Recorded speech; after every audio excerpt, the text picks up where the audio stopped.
మన కేసీఆర్ అయి ఉంటే ఆనాడు తెలంగాణ బిడ్డలు కష్టపడితే బయటకు వచ్చి నా బిడ్డలకు ఇబ్బంది అవుతుందని కొట్లాడిన వ్యక్తి, సింగరేణి గనిలో ఒక కార్మికుడు చనిపోతే అక్కడి దాకా పోయి చూసి వచ్చినటువంటి వ్యక్తి, మరి తెలంగాణ వచ్చినాక ఏమైందా ప్రేమ? అధికారం ముందు మమకారం తగ్గిపోయిందా? ఏం జరిగిందని నేను అడుగుతా ఉన్నా. ఎందుకు ఈ మాట చెప్తా ఉన్నా అంటే ప్రేమ నాకు కూడా ఉంది. నాకు తండ్రి కావచ్చు, అది వేరే విషయం.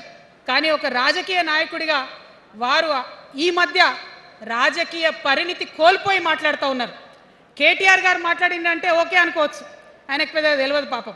కానీ కేసీఆర్ గారు అనే మాట ఏంటంటే ప్రజలు తప్పు చేసిండ్రు. ఓకే, ఒక సెకండ్ నేను ఒప్పుకొని దాన్ని ఒక సెకండ్ అనుకుందాం. ప్రజలు తప్పు చేస్తే నేను ఒక తల్లిగా అడుగుతున్నా, నేను నా కొడుకో మాట చెప్తా, వాడు వినలేదనుకో, కింద పడ్డాడు అనుకో, ఇడిచిపెడతానా? దగ్గర తీసుకొని మంది అనా? ఓకే, ప్రజలు తప్పు చేసిర్రు అనుకోండి, మీకు అధికారం ఇవ్వలేదు అనుకోండి, ఒక కర్కోటకుడి పాలన నడుస్తుంది అలా తెలంగాణలో.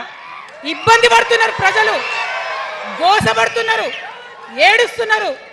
ఇండ్లు అన్నీ ఉండి ఇండ్లు గూలగొడుతుంటే, అర్ధరాత్రి ఇంటి మీదకి వచ్చి ఇండ్లు గూలగొడుతుంటే ఆదుకోవాల్సిన అమ్మలాంటి మన పాత కేసీఆర్ ఎక్కడున్నాడు?